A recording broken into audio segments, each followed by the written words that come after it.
Hello friends, welcome to my channel. അപ്പോൾ ഞാൻ ഇന്ന് വന്നേക്കുന്നത് നല്ല ടേസ്റ്റി ആയിട്ടുള്ള നമ്മുടെ വെളുത്തുള്ളി അച്ചാറിൻ്റെ റെസിപ്പിയുമായിട്ടാണ്.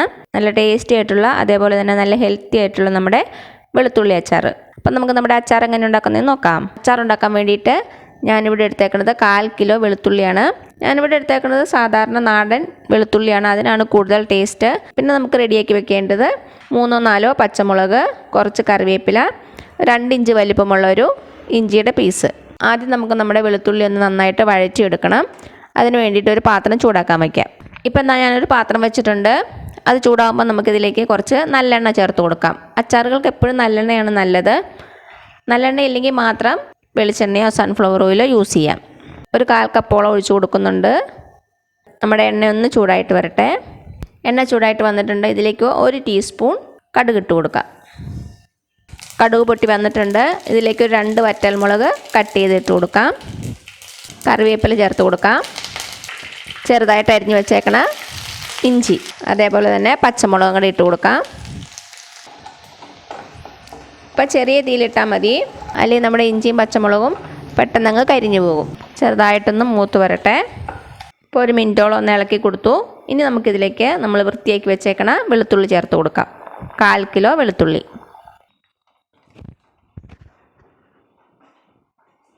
ഇതിലേക്ക് കുറച്ച് ഉപ്പ് ചേർത്ത് കൊടുക്കാം.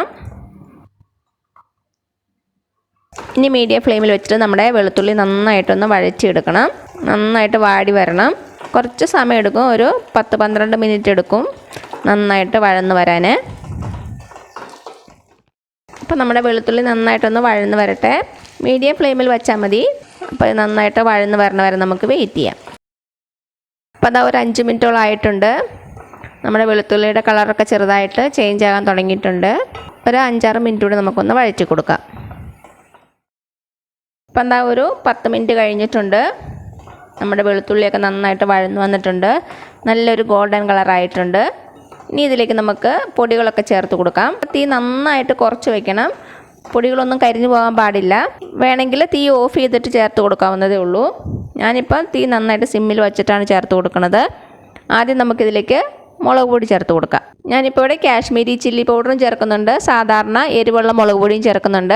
കാശ്മീരി ചില്ലി പൗഡർ ചേർക്കുന്നത് നല്ലൊരു കളറിന് വേണ്ടിയിട്ടാണ്. ഇപ്പം നിങ്ങളുടെ കയ്യിൽ ഇല്ലെങ്കിൽ ചേർക്കണ്ട, നിങ്ങളുടെ എരിവിനനുസരിച്ച് മുളക് പൊടി ചേർത്ത് കൊടുത്താൽ മതി. ഞാനിവിടെ 2 ടേബിൾ സ്പൂൺ കാശ്മീരി ചില്ലി പൗഡറും 1 ടേബിൾ സ്പൂൺ സാധാരണ എരിവുള്ള മുളക് പൊടിയാണ് ചേർത്ത് കൊടുക്കുന്നത്.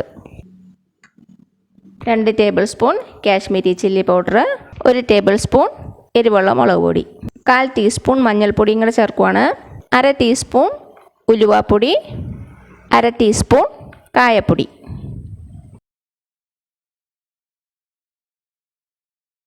ഒരു 2 മിനിറ്റോളം വഴറ്റണം. പൊടികളുടെ പച്ചക്കുത്തൊന്ന് മാറിക്കിട്ടണം. അപ്പോൾ അതാ ഒരു 2 മിനിറ്റോളം ലോ ഫ്ലെയിമിലൊന്ന് ഇളക്കി കൊടുത്തു. പൊടികളുടെ പച്ചമണമൊക്കെ മാറിയിട്ടുണ്ട്. ഇനി ഇതിലേക്ക് നമുക്ക് 1/4 കപ്പോളം വിനാഗിരി ചേർത്ത് കൊടുക്കാം. നിങ്ങൾക്ക് എന്തോരം പുളി വേണോ അതിനനുസരിച്ച് വിനാഗിരി ചേർത്ത് കൊടുക്കാം. 1/4 കപ്പ് തൊട്ട് 1/2 കപ്പ് വരെ ചേർത്ത് കൊടുക്കാം. 1/4 കപ്പ് ആദ്യം ഒഴിച്ച് കൊടുക്കുക. എന്നിട്ട് ടേസ്റ്റ് ചെയ്ത് നോക്കിയിട്ട് പുളി കുറവാണെങ്കിൽ കൂടുതൽ ചേർത്ത് കൊടുക്കാം.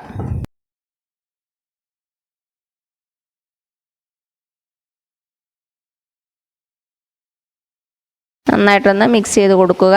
ഇപ്പം നിങ്ങൾക്ക് അച്ചാർ ചാറൊന്നും വേണ്ട, ഇങ്ങനെ തിക്കായിട്ട് മതിയെങ്കിൽ വിനാഗിരി മാത്രം ചേർത്താൽ മതി. അതല്ല, കുറച്ച് ചാറോട് കൂടിയുള്ള അച്ചാർ വേണമെങ്കിൽ കുറച്ച് ചൂടുവെള്ളം കൂടെ ഒഴിച്ചു കൊടുക്കാം. ഞാനിപ്പോൾ ഇവിടെ ഒരു 1/2 കപ്പോളം ചൂടുവെള്ളം ചേർക്കുന്നുണ്ട്. വെള്ളം ചേർത്തെന്നോർത്ത് നമ്മുടെ അച്ചാർ കേടാവത്തൊന്നുമില്ല. നന്നായിട്ട് തിളപ്പിച്ചെടുത്താൽ മതി. അപ്പം നിങ്ങളുടെ ഇഷ്ടത്തിനനുസരിച്ച് വെള്ളം ചേർക്കുകയോ ചേർക്കാതെയോ ഇരിക്കാം. വെള്ളം ചേർക്കുകയാണെങ്കിൽ പച്ചവെള്ളം ചേർക്കരുത്, ചൂടുവെള്ളം തന്നെ ചേർത്ത് കൊടുക്കുക. ഞാൻ വെള്ളം കൂടെ ചേർത്ത് കൊടുക്കുകയാണ്.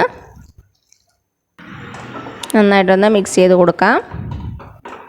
കുറച്ച് ഉപ്പും കൂടെ ചേർത്ത് കൊടുക്കാം. നമ്മൾ നേരത്തെ കുറച്ച് ഉപ്പ് ചേർത്തിട്ടുണ്ടായിരുന്നു. ചെക്ക് ചെയ്ത് നോക്കിയിട്ട് കുറവാണെങ്കിൽ മാത്രം ചേർത്ത് കൊടുക്കാം. 2-3 മിനിറ്റ് ഒന്ന് നന്നായിട്ട് തിളച്ച് വരട്ടെ. അപ്പോൾ അതാ നമ്മുടെ അച്ചാർ റെഡി ആയിട്ടുണ്ട്. വെള്ളമൊക്കെ നന്നായിട്ടൊന്ന് വറ്റിയിട്ടുണ്ട്. ഇനി ഇത് ചൂടാറുമ്പോൾ കുറച്ചുകൂടി ഒന്ന് തിക്കായിട്ട് വരും.